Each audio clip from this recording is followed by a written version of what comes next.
Grace Sullivan had worked in enough wealthy homes to know the rules. Stay invisible. Keep your personal life separate. Never bring your problems to work. But life doesn't always follow rules. At 54, Grace wore her black dress with the white apron and cap with quiet dignity. She'd been a widow for 6 years, raised 4 children on her own, and was now helping raise her grandson. Her daughter, Emily, had struggled with addiction and was finally getting treatment at a facility 3 hours away. The baby, little Owen, just 7 months old, had been placed in Grace's care by the courts. She couldn't afford to lose this job. The Hartwell estate paid better than anywhere else she'd worked. The position came with a small apartment above the garage, which meant she didn't have to pay rent. And Mr. Hartwell was rarely home. That was the arrangement. Grace cleaned the mansion Monday through Friday while Mr. Hartwell was at his office downtown. He traveled frequently. When he was home, he kept to his study or his bedroom. In 3 months,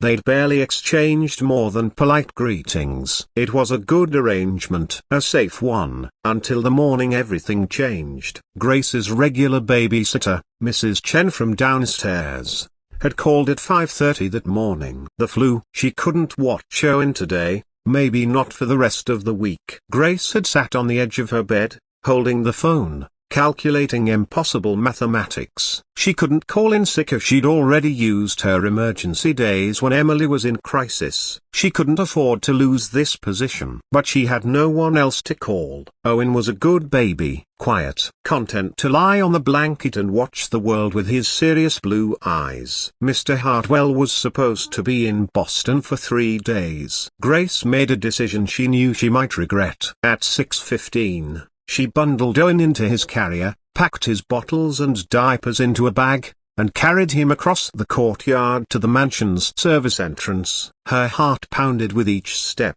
She settled him in the laundry room, the warmest, quietest spot in the house. She surrounded him with soft towels and positioned his carrier where she could see him from the hallway. He gazed up at her, making soft cooing sounds. "Just for today, sweet boy," she whispered. "Grandma needs you to be extra good today." For 3 hours, everything went according to plan. Grace worked quickly, checking on Owen every 15 minutes. She fed him his bottle in the laundry room, changed him on a clean towel, sang softly while she folded linens. She was dusting the formal living room, the room with deep red walls, golden furniture, and oil paintings worth more than she'd earn in a lifetime when she heard it. Footsteps upstairs. Grace's blood ran cold. Mr. Hartwell was supposed to be in Boston. She heard his voice, talking on the phone as he descended the stairs, deep and authoritative. The voice of a man accustomed to being obeyed. Grace's mind raced. Owen was asleep in the laundry room. If she was quiet, if she was lucky, Mr. Hartwell would never know. He usually spent his time in the study. She could slip back, get the baby, and Owen started crying. Not his usual soft fussing, a real cry, the kind that echoed through the grand hallways of the mansion. Grace dropped her duster and ran toward the laundry room. But she was too late. She rounded the corner and stopped dead. There, in the doorway of the laundry room, stood Jonathan Hartwell. He was 48 years old, impeccably dressed in a dark suit with a blue tie dotted with white. His dark hair was graying at the temples, his bearing that of someone who controlled boardrooms and made million-dollar decisions before breakfast. And in his arms, held somewhat awkwardly but carefully, was Owen. The baby had stopped crying the moment Mr. Hartwell picked him up. He was staring at the man's face with that intense, serious expression he got when he was studying something new. Grace stood frozen in the hallway, her hands pressed to her mouth. "Mr. Hartwell, I can explain." He turned to look at her. His expression was unreadable. "Is this your child, Mrs. Sullivan?" "My grandson," she whispered. "My babysitter got sick. I had nowhere else. I know I shouldn't have here, please. I need this job. I'll never." "How old is he?" Mr. Hartwell's voice was quieter now, not angry. "Something else." 7 months. Mr. Hartwell looked back down at Owen. The baby reached up and grabbed the man's tie, pulling it toward his mouth the way babies do. "He's teething," Grace said automatically, moving forward. "Here, let me take him." I'm so sorry. It's fine. Mr. Hartwell adjusted his hold on Owen, somehow more naturally now. I had a son once. I remember this age. Grace stopped. In 3 months of working here, she learned almost nothing about Jonathan Hartwell's personal life. She knew he was wealthy, successful, always working. She'd seen no photos of children, no signs of family. The word escaped before she could stop it. Mr. Hartwell's jaw tightened. He walked slowly into the formal living room of the room Grace had just been cleaning and sat on one of the golden couches, still holding Owen. Andrew. He would have been 23 this year. His voice was steady, controlled. But Grace could hear the pain underneath. He died when he was 7 months old. SIDS. We put him down for a nap, and he just didn't wake up. Grace sank onto the couch across from him, all protocol forgotten. I'm so sorry. My wife, Catherine, she couldn't bear to stay in this house afterward. Too many memories. Too many empty rooms. We divorced 3 years later. He paused, looking down at Owen, who was still gripping his tie. That was 19 years ago. I haven't held a baby since. The grandfather clock in the corner ticked quietly. Outside, a bird sang. Inside, time seemed to have stopped. I bought this mansion thinking we'd fill it with children, Mr. Hartwell continued. Birthday parties, Christmas mornings, all the noise and chaos of a real family. Instead, it's just me and the echo of my footsteps. And my vacuum cleaner, Grace said softly. He smiled at just a slight upturn of his mouth, but it transformed his face. And your vacuum cleaner. Owen made a gurgling sound and smiled up at Mr. Hartwell, showing his 2 new bottom teeth. He likes you, Grace said. I don't know why. I'm not very good with people. Mr. Hartwell's thumb gently stroked Owen's small hand. I work too much. I know that. People tell me I should retire, enjoy life. But work is all I have. It's the only thing that doesn't remind me of everything I lost. Grace thought about her own losses. Her husband's sudden heart attack. Her daughter's descent into addiction. All the plans that had crumbled, leaving her to start over at an age when she'd expected to be slowing down. I understand, she said. After my husband died, I worked double shifts for 2 years. Stayed as busy as possible, because when you stop moving, when you sit still, that's when the grief catches up with you. Mr. Hartwell looked at Hera, really looked at Hera for perhaps the first time since she'd started working for him. You're raising your grandson alone? Yes, sir. My daughter is in treatment, trying to get better, but it's a long road. Grace's voice wavered. Owen deserves better than what he's had. Better than me bringing him to work and hiding him in the laundry room. Why didn't you tell me you needed help with childcare? Because I'm the help, Grace said simply. We're not supposed to have problems. We're supposed to make your life easier, not harder. Mr. Hartwell was quiet for a long moment. Owen was starting to drowse in his arms, his head heavy against the man's chest. Mrs. Sullivan, I'd like to propose something. And I want you to know you can say no without any consequences to your employment. Grace waited, her heart hammering. I cancelled my trip to Boston this morning, sat in my car at the airport and realized I didn't want to go. Didn't want to spend 3 days in meetings about money I don't need, making deals that don't matter. He looked down at Owen. And then I came home and found this little one. And for the first time in 19 years, this house felt less empty. Sir, I don't understand. Bring him with you, Mr. Hartwell said. Every day. Set up a proper nursery in one of the rooms upstairs. The yellow room, the one that was supposed to be Andrew's. It's just sitting there, full of furniture we never used.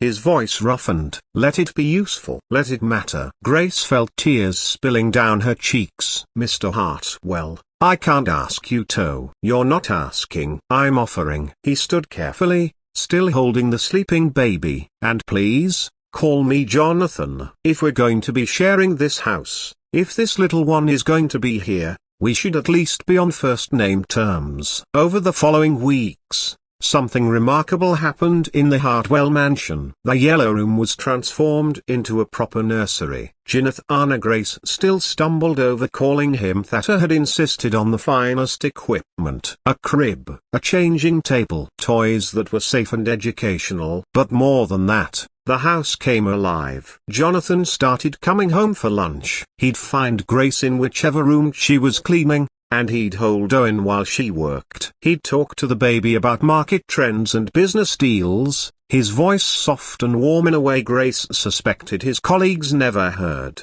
Sometimes Grace would find them in the formal living room, Jonathan sitting on that golden couch, reading the financial news aloud to Owen, who would watch him with serious concentration as if he understood every word.